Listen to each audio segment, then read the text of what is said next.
Yeah. Good morning, everybody. Lovely to see you all here. Well, a while ago, when did we first do this little set pen? We did it at one of the mayor's.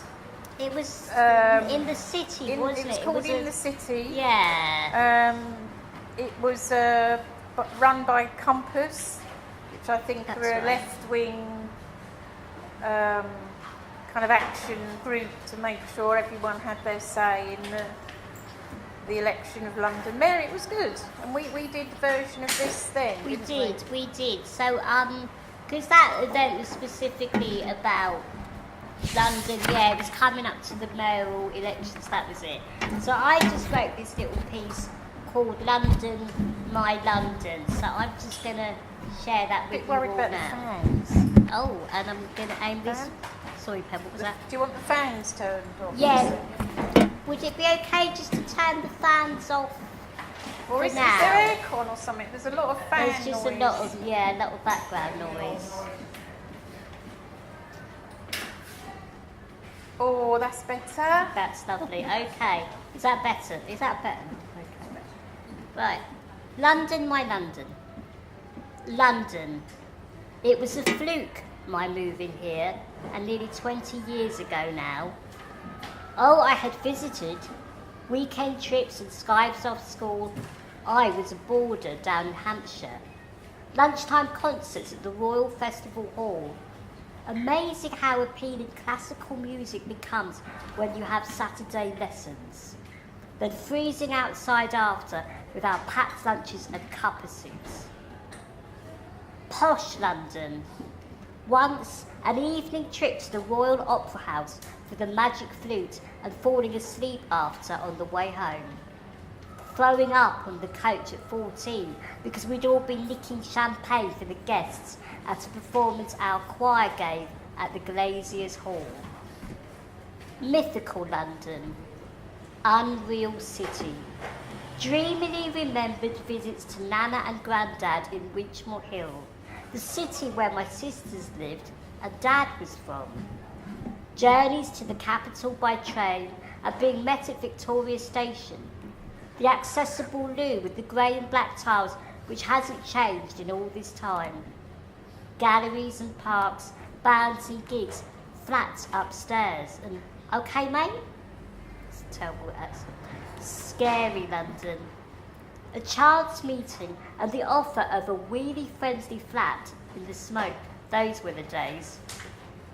I felt the fear but did it anyway, and so to Camden then I came. Camden with its trendy market and a comedy club. Cafes, lattes and cobbles. Dogs in Regent's Park and my neighbour's cat Lassie. Barbecues and parties, munchies. The first few days, and I bumped down huge curbs, crossed high streets between crossing cars, then cried with relief at reaching the other side, bumping into my sisters because now they live just up the road. That really was scary. Political London with its own mayor. And me, who had a disability but no identity or social model perspective. I was neither diverse nor empowered, but now I discovered personal assistants over carers in all their flavours, and suddenly Swahili was spoken in my living room. Assistance came via an agency called Body Bank, run by a woman sounding like an East End gangster. I moved in and on. My life opened up. Poor London. Me in my homely new home, while so many were homeless, outside amongst dirt and rubbish-strewn streets. I am not a good Samaritan. Like most others, I usually pass by, often through pollution and noise. Accessible London. Cycle lanes, congestion zone, and parking fines that felt like they fell on my van every 5 minutes. Black cabs in the rain. Us wheelchair users are like Marmite cabbies. They love us or hate us. So here we are all together in traffic, on buses, and amidst endless endless buildings and roadworks. Equal London, where I had a life, work and friends again of the coolest kind. One sister moved south, whilst the other just went south of the river, so she's not that far. Sacrilege. But the canal came closer and the damp set in. With the cuts, I escaped my sinky flat and jumped boroughs to Islington, captained by Jeremy Corbyn. Now, as an independent, ageing, disabled woman, I protest at Parliament, have been chained for change, occupied with tea and sausage rolls, marched down and blocked roads, stopping the flaming traffic. Yeah. I watched The Lady Killers a while ago, shots of King's Cross as it was. Never in a trillion years did I think I would live just up the road, live here, in London, my London. The end.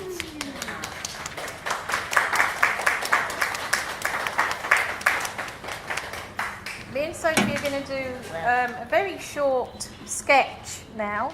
The Independent Living Fund was the government fund that paid half of our funding, sometimes all, to have personal assistance. And the government decided that we were too privileged to have it.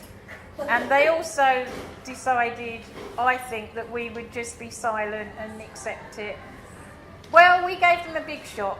And although it did close, we're still fighting and still maintaining those rights that many disabled people had fought for so long in previous times for us to have independent living.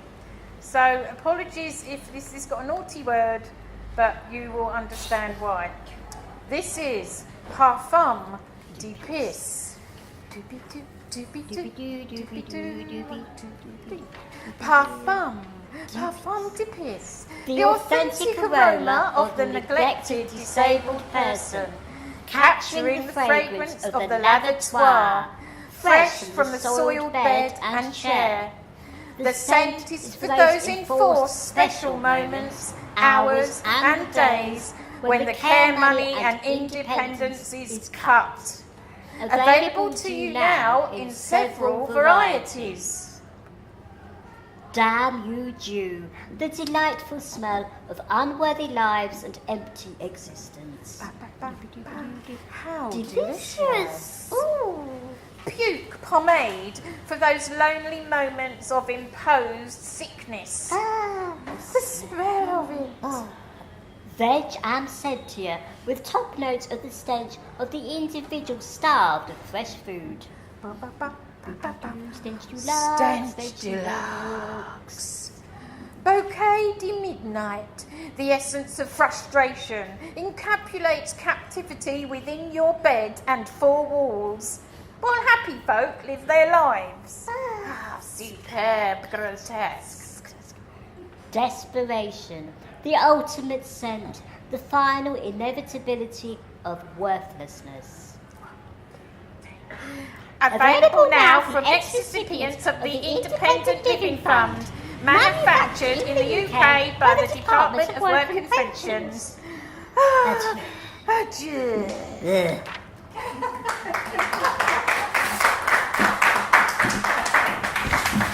This year, I don't know how many of you know about, there's International Day of Disabled People in December, and we also have UK History Month.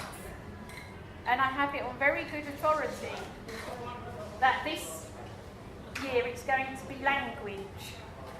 So I thought I would tie, it's because I met Richard, so I won't go off into a little chat with you. I met him very recently. I'm going to just do a poem. Sounds negative, but we're all going to be familiar with it in the UK. And I'm sure all of you, some of you, certainly me, certainly Sophie, have been called this term. And it is scrounger. Who's a scrounger? I'm going to go, I'm a scrounger. I'm a scrounger. Yeah, let's do that. Let's scrouge. Scrounger. I'm a sponger, a scrounger, a lazy-ass lounger, a raspberry in rainbow. I pose you no danger. I'm the bottomless pit of your pity and debt. On the sick since John Major, I'm still on it yet. I'm the latest cheap target, the tabloid's dark darling. Draining the markets, the unit of measure, economic displeasure. I'm a blamed, useless eater, a foul fraud repeater. Do I make it all up? They say that I suck the money from purses of rich bloated bastards. The kicks and the curses fall from us leaders on us liars and bleeders. We're pariahs and feeders, gorged on too much from the big nanny state. You've condemned us already. There is no debate. We can't be sustained because bankers are greedy. We're lazy, we're rank, we're targets of hate to eradicate. But I'm a rouser with words to shout and to hit, saying who are the Nazis raking over this shit? I shout and I spin at the string of their lies. I'm a new Boadicea, together we rise. They have no compassion, yet we have rebellion and rage with our passion. As time is rushing, defiance it chimes. We dare to fight back. We dare to fight loud. Oh yes. We dare. We dare. We We dare. dare. We We dare. dare. We dare. Thank we dare. you. We dare. We dare. So dare. Just got to have a quick drink. Blow.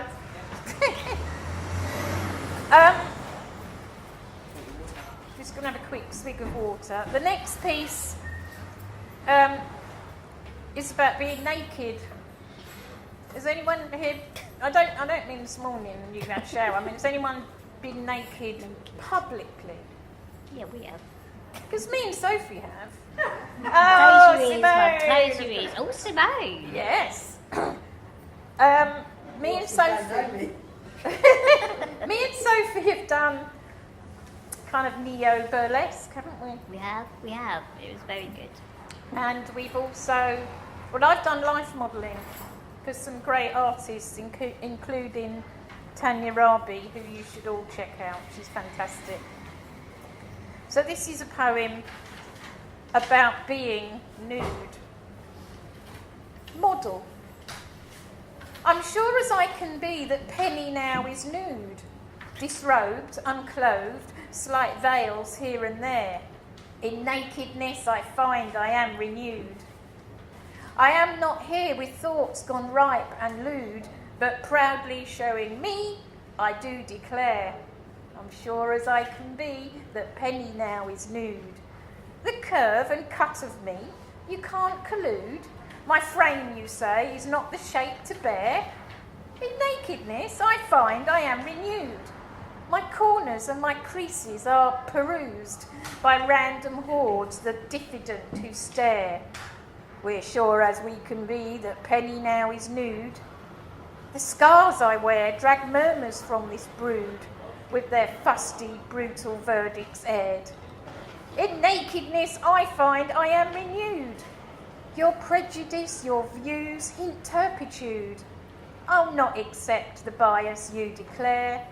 I'm sure as I can be that Penny now is nude. Such nakedness, I find I am renewed. Woo! I love that. That's great. So how about before? It's really nice. Am I still all right for time, Eleanor? Where is she? Yes. Okay. Good. Can I Yeah. just have a quick word? If you could, at the end, sort of said, how do you feel about performing? Oh yeah, of course. That would Yeah. be great. Yeah. Actually, I'm just going to do a really shameless plug. But this has to be done. When you perform or when you write, you have to do this. If anyone's thinking of you cannot be a shy, retiring flower. And this is my memoir. It's out next year, published by Unbound Penguin. You can still pre-buy it, and if you pre-buy it, your name goes in the book as a supporter. So you just go to the website, pledge it, and you'll get one next year with your name in it. Is it It's first in the world somewhere. I'll just read the blurb. From versatile writer and disability rights activist Penny Pepper, First in the World Somewhere is a unique 80s-90s defiance-driven memoir of disability art, sexual awakening and creative aspiration. And pre-buy the book and get your name inside. There we are. So I've got lots to hand out, but it's lovely if you can support me with this. It will be published, and being with Unbound, looked after by Penguins, I'm really proud to have managed that. Hopefully when you do get it, you'll see how impossibly shy I was. I was a punk. I was really painfully shy, had a long journey with mental health issues. I'll talk more about that if we get time. But please come see me, take a flyer. I'll be forcing them upon you at points throughout the day. It's believed to be a completely unique memoir about, from a disabled woman's perspective, because I've had quite a crazy life, irrelevant of my impairment. So I was a punk and I made albums. I had a number 2 album in Italy and Greece, and all in the independent charts. So that's a whole story that not many people know. But just going back to language, I'm going to do a short version of a very popular piece that I do in my one-woman show. We're really in the heart of London. We've crossed the river. The other side, you've got lots of gates. Do you know about the gates of London? We take it for granted, the gates of London. It's just incorporated into names. You've got Bishopsgate. Yeah. We've got Aldgate. Billingsgate. Even Billingsgate. Must have been a gate. It was a gate. But one we do have, which is very near the Barbican and the Church of St Giles, Cripplegate. And I'm on a campaign to reclaim the word cripple. Partly that was in medieval times. There really was a Cripplegate, and cripples gathered there to get alms, to scrape a living, to beg. And I'm reclaiming that word for some time now, aren't I, Sophie? Yeah, because what was the original definition? It just meant originally to move slowly. That's right, yeah. And my ex-husband was a medieval archaeologist, and no one's going to argue with him, so he knows these things. But this is Cripplegate Town. Give me 10 pork chops, 12 gallons of ale. Plague will chase us to our death. Leap close to hear my tale. We don't look like the king and queen of this or any land, but we're staying and we're shouting, sat firm to take a stand. There's deaf, there's blind, there's wailers, the war-hacked with their sticks. We gather at old Cripplegate for a morsel by its bricks. Bold Alice had the pox last year, her face can still bring trade. Though high-born ladies with nosegays make sport and trot away. Edward entertains the lords and throws a splendid hobble. He rolls and shakes those stumps around and turns a dandy wobble. It's years away to Bedlam days, perchance will blame the devil. Rip my clothes, I am possessed, my hair's alarmed, dishevelled. Shiny farthing shower fast upon the crippled throng. Make sure the priests don't scoop 'em first, each sings a greedy song. How can the law say invalids can't wave our begging plate? This is the life we're forced to live, so we'll haunt this Cripplegate. You see me sway in my fine clothes, proud upon my frame. I throw their insults to the wind and other words reclaim. Like ancient cripples by that gate, I'll make my mark, be sure. I am here, and if you're good, I'll lead you through my door. Come to Cripplegate, come to Cripplegate, come to Cripplegate Town. Thank you.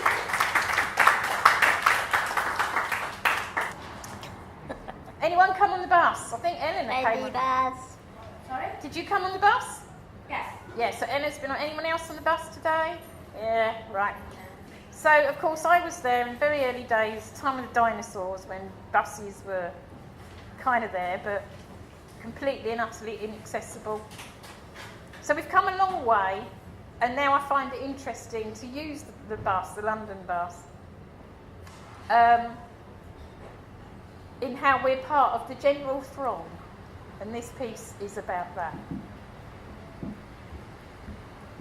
On the bus, Boris bus, dirty, bumpy, horrid bus. There's a trolley in the crit space, see the child, snotty-faced, foolish, buggy, hellish mummy. Disposition far from sunny. On the bus, double-decker, smelly, shaky, bony wrecker.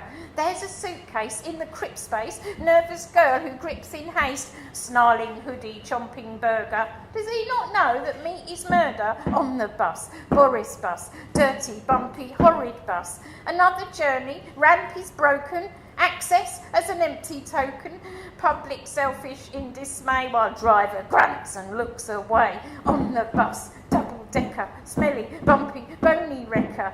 In my slot, a man with doggy, by my shoulder, youth who's groggy, armpits foul, his hair is stinking, smells of vomit and binge drinking. On the bus, Boris bus, dirty, bumpy, horrid bus. There we were, such humble cripples, fought the system, sent out ripples, proud to take a London bus, with the throng to push to fuss. On the bus, Boris bus, dirty, bumpy, Tory bus, any bus, big or small, dirty, rough, empty, crowded, loud and surly, scarcely, just, accessy bus.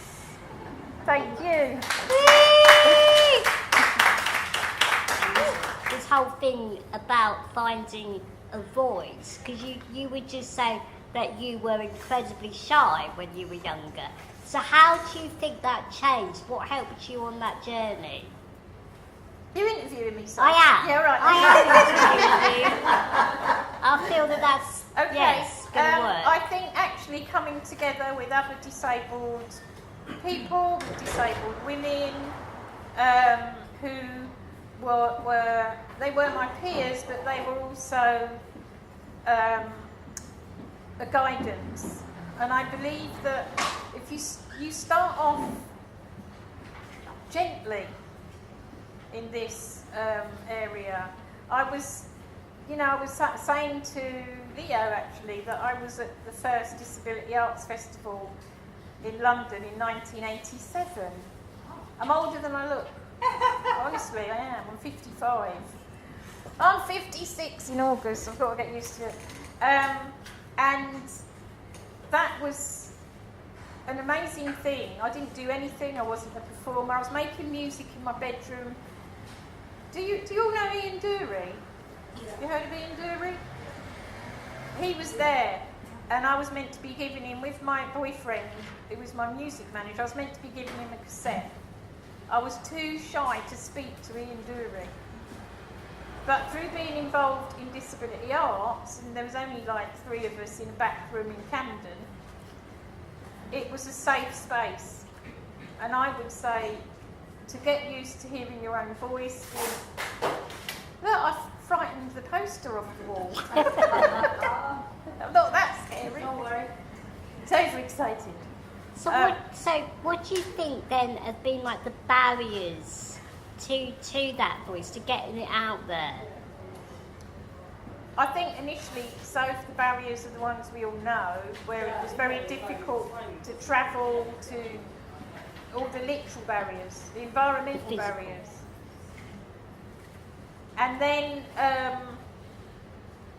it's what's inside you. I mean, I'm completely out as a person with long-term mental health issues. So I've had different levels of support, some good, some bad. But sort of learning about yourself and realising you, and of course women don't have that automatic sense of entitlement. This is a big thing for me at the moment. You see it all the time, that you... I was on the Channel 4 live Brexit debate, blink and you would have missed me because it was completely inaccessible. I had to put in, Jeremy Paxman was rude, very rude, but he's rude to everyone. But then the format still wasn't accessible. And that's 30 years I've been doing this. It was interesting because the men there, lots of politicians and very third-rate celebrities, they had such a sense of entitlement. Whereas I felt like the freak in the corner, I really did. Apart from the lovely actor Sheila Hancock, who adopted me and supported me throughout. But I think my advice would be, depending on what kind of public speaking you want to do, always prepare. Start small, build up gently, and then if you can, it's easier now than it ever has been, join groups, look into places where you can practice that, get advice. If only we all had lots of funding, we could run a workshop on it. Well, maybe within Sisters of Freedom or Me and something. Sophie have got a long background in sort of performance, and we've both been trained in different ways with Ray Eye Theatre Company, and I've done so much I can't even remember now. But when we're just at lunch, come and ask either of us really. Absolutely, yeah. Anything you would say, so? Yeah, no, I would just echo what you said, really. I think it's that thing, isn't it, of thinking, yeah, where we have been successful, how come we've been successful? And I think it's like you say, a lot of it has been about, peer support as always, and that sense of belonging. Yeah. When you meet people and you realise it's not just you. Definitely. I think that, to me personally, made a lot of difference. Yeah. And then, the thing is, it's all ebb and flow, isn't it? It's no straight line, ever. We have our successes, but then we have our dips. Obviously, with our impairments, there's ongoing stuff all the time in the background. The cuts, personal assistance needs. But with the support of each other, then we float and we don't drown, hopefully. And just one final thing I would say, if you're interested in developing any kind of performance poetry, there's a lot out there to help you with that. And if you feel you want to start, go to an open mic, because the poetry scene is much gentler than the comedy. It's supportive. So you can just do 1 minute and you'll be warmly supported. As a performer, I gained a lot. Thank you.